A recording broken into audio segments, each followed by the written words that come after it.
नमस्कार। आपने दो बर्थ डिटेल्स मुझे दी हैं, एक अपनी और एक अपने हस्बैंड की, और अपने क्वेश्चंस भी काफ़ी सारे दिए हैं। मैं पहले दोनों ही कुंडलियों के बारे में चर्चा करूंगा कि ये दोनों कुंडली वैवाहिक जीवन के स्तर पर कितने हद तक खरी उतरती हैं, किसकी कुंडली में क्या कमियां हैं उनके बारे में मैं बताऊंगा, फिर आपके सवालों के जवाब दूंगा। शुरुआत करते हैं आपकी कुंडली से कि आपकी कुंडली धनु लगन की कुंडली है और जन्म की जो राशि है वो मीन राशि है। लग्न और राशि दोनों के मालिक बृहस्पति हैं इस कुंडली के अंदर, और बृहस्पति इस कुंडली में दशम भाव में बैठे हुए हैं, साथ में शनि भी हैं। इसका मतलब एक बात जीवन में पक्की है, अगर आप अपने जीवन में स्वयं का सदुपयोग करना चाहें, स्वयं का सदुपयोग अपने बल पर कुछ करना चाहें, अपने बल पर कुछ कमाना चाहें जीवन में, तो आप कर सकते हैं। क्योंकि बृहस्पति जैसा ग्रह जब शनि के साथ कर्म भाव में हो, मैंने बहुत हॉरोस्कोप्स में देखा है, वाणी से जुड़े हुए काम, एजुकेशन से जुड़े हुए काम, टीचिंग लाइन से जुड़े हुए काम अगर आप जीवन में करते हो तो ये आपके लिए अच्छा है। इसको मैं ये कह सकता हूँ कि ये शनि बृहस्पति का जो कॉम्बिनेशन है ये आपको कर्मशील बनाता है।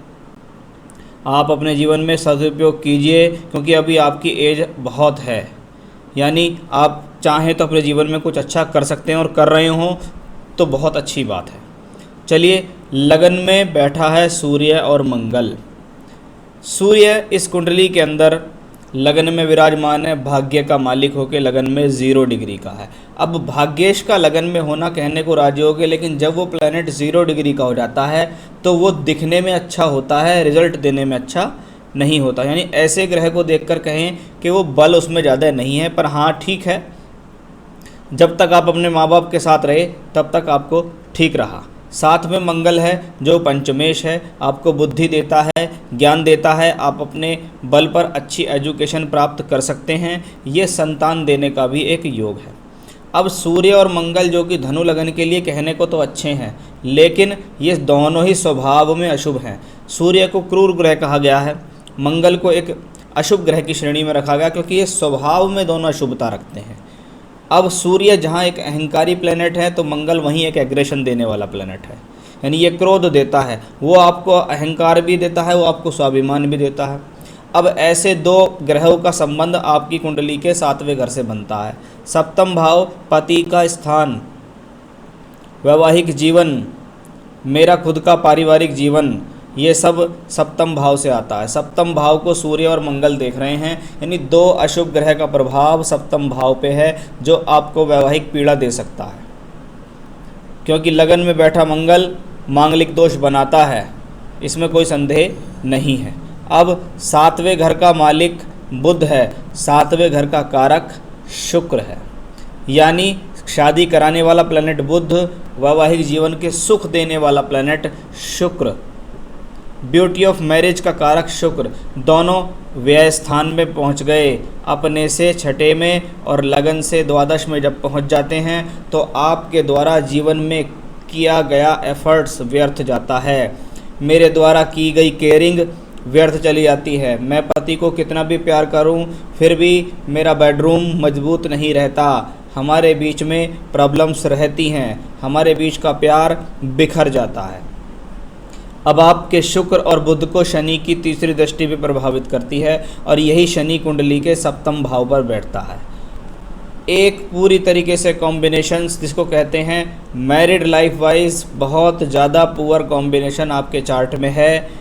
आपकी शादी अभी तक भी चल रही है, ये बहुत बड़ी बात है, नहीं तो बहुत ज़्यादा संभव होता है कि ऐसे लोगों को डाइवोर्स हो जाता है। बाकी आगे देखकर बताऊंगा कि क्या स्थिति है, क्योंकि नवांश कुंडली आपकी लगन ने तो ये दर्शा दिया कि भैया प्रॉब्लम बहुत है। आप देखो, आपका चंद्रमा मीन राशि में बैठा है, उसको मंगल भी देखता है, उसको शनि भी देता है। अब चंद्रमा जो कि मानसिकता का कारक है, भावुकता का कारक है, परेशानी देता है, टेंशन्स देता है, भावुकता देता है, व्यक्ति को मन शांत नहीं रहता, मन परेशान रहता है, व्यक्ति कभी खुश है, कभी रोने लगता है, कभी दुखी होता है। ये सब कॉम्बिनेशन चंद्र पीड़ित होने से मिलते हैं, जो आपकी कुंडली में चौथे घर में हैं। चौथा घर जनरल हैप्पीनेस, चौथा घर कुंडली में घर के सुख के लिए जाना जाता है। तो ये तो था आपके ग्रह। नवांश कुंडली विवाह के लिए देखी जाती है, साफ लिखा हुआ है जीवन साथी कि अगर मैरिड लाइफ देखनी है तो यहाँ कि अब तक अगर मैरिड लाइफ बची हुई है तो उसके लिए ये कुछ कॉम्बिनेशंस हैं जो यहाँ दिखाई देते हैं। जैसे विवाह का कारक और स्वामी शुक्र और बुध वो अपने आप में ठीक स्थिति में है। बुध यहाँ शनि की राशि में है, शुक्र यहाँ त्रिकोण में बैठे हैं। ये कारण है जो कि आपका अब तक डाइवोर्स नहीं हुआ कि सप्तम भाव का मालिक बुध शनि की राशि में बैठा है, बृहस्पति की उस पर दृष्टि है, ये आपका वैवाहिक विच्छेद नहीं होने देगा। एक बात। दूसरा, शुक्र त्रिकोण स्थान में बैठा है, उस पर कोई अशुभ प्रभाव नहीं है, इसका मतलब है ये भी आपका वैवाहिक विच्छेद नहीं होने देगा। लगन कुंडली बताती है मैरिड लाइफ में प्रॉब्लम्स बहुत रहेंगी। नवांश बताता है प्रॉब्लम्स बहुत रहें, मैं अलग नहीं होने दूंगा। चलिए अब आते हैं आपके हस्बैंड की हॉरोस्कोप पे।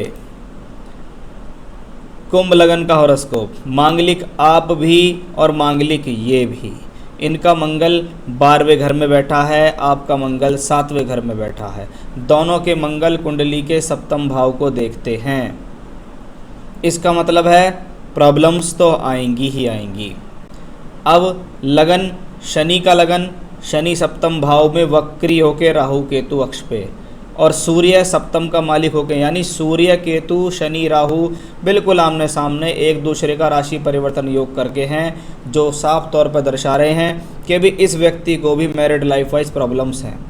ये वो हॉरोस्कोप्स हैं दोनों जिनको मैं बहुत पहले अपने कभी एग्जाम्पल्स में लगा चुका हूँ कि आप जैसी कुंडली मेरे पास पहले भी आई थी। जो लोग ये कहते हैं कि शादी कराने के लिए गुण मिलान कर लो, 36 में से 32, 30, 17, 18 गुण मिला लो, उनसे तुम्हारी शादी चल जाएगी, ये उसका एक बहुत बड़ा उदाहरण है। क्योंकि मैं आपको यहाँ गुण मिलान करके भी बता रहा हूँ कि देखिए आपके कितने गुण मिले थे। 26.5 गुण मिलने के बाद भी ये हॉरोस्कोप दुखी है अपने वैवाहिक जीवन में। क्यों दुखी है, उसका ये एग्जाम्पल है कि भैया गुण मिलान करने से कुछ नहीं होता, कुंडलियों पर ध्यान दो। और उसका एक जीता जागता उदाहरण ये रहा आपके सामने।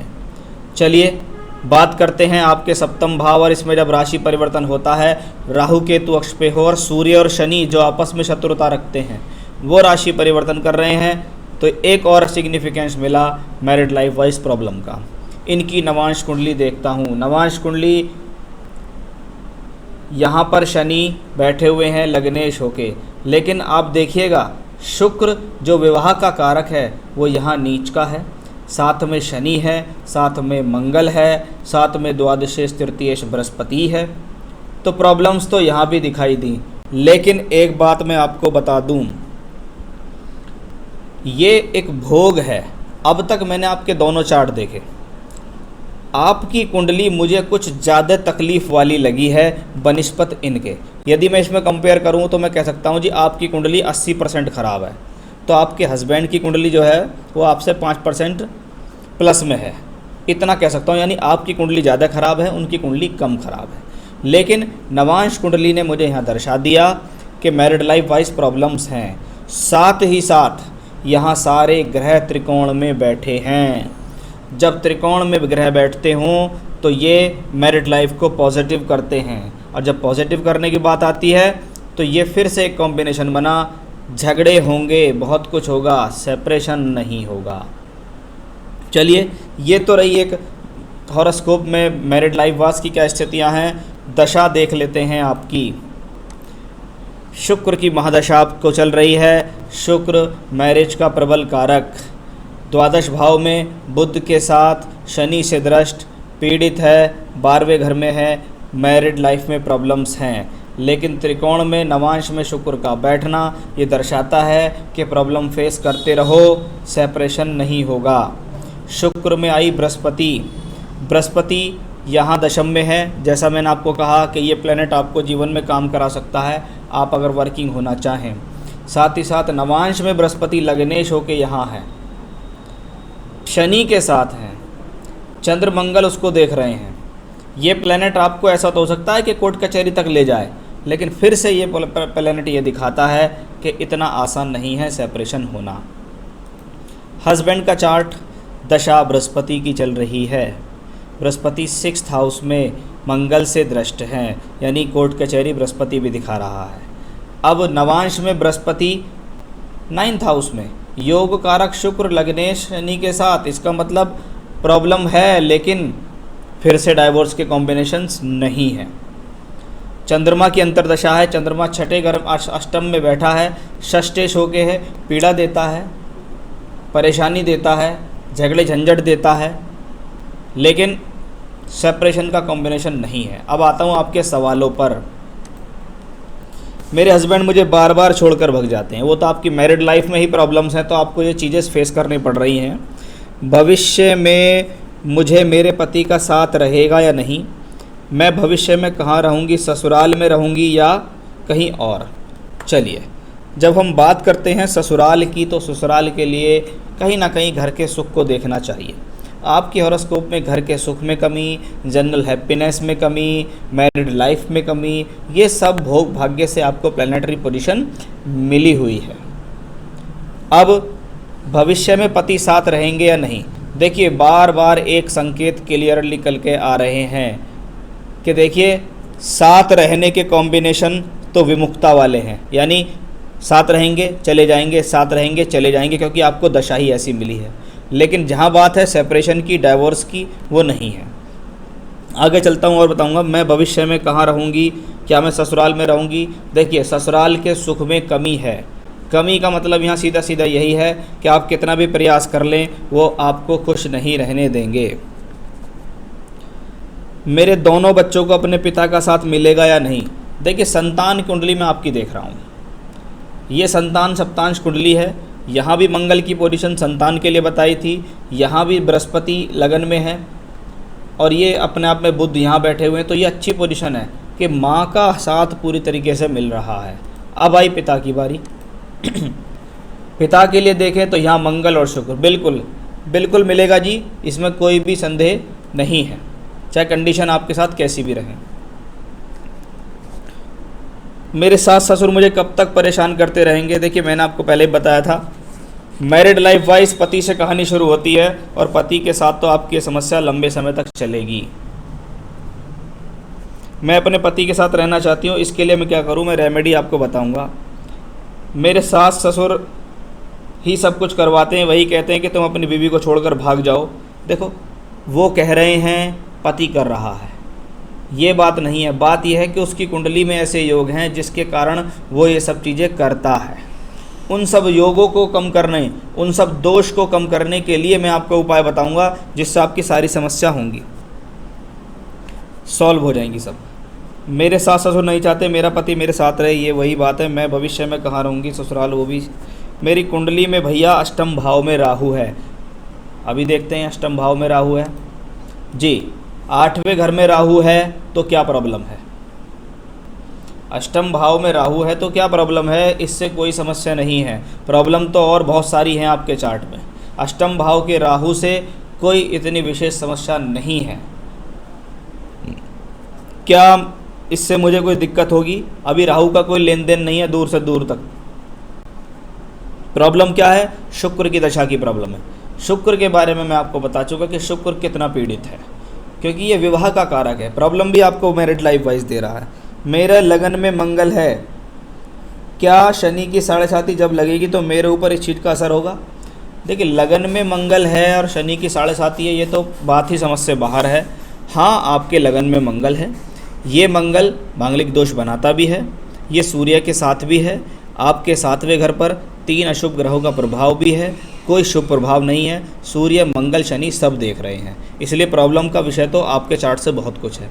शनि की 7.5 की बात करें कि जीवन में शनि की 7.5 अभी तो नहीं है, अब से 2-2.5 साल बाद आपको शनि की 7.5 शुरू होगी।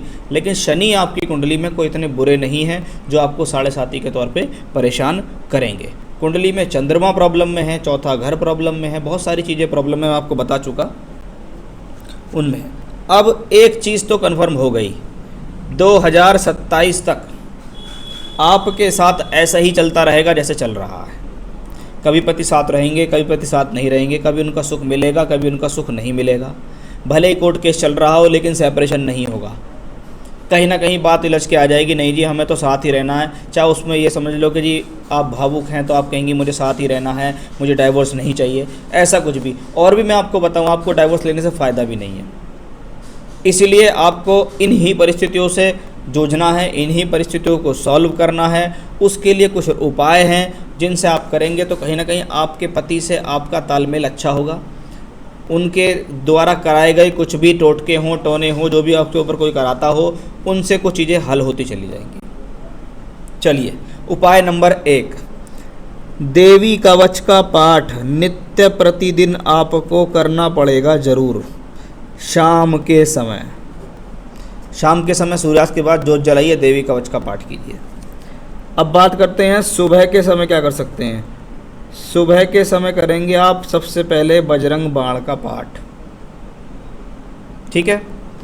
उसके बाद ओम ऐं ह्रीं क्लीं चामुंडाय विचे, ओम ऐं ह्रीं क्लीं चामुंडाय विचे, इस मंत्र की 3 माला का जाप आपको रुद्राक्ष की माला से करना होगा।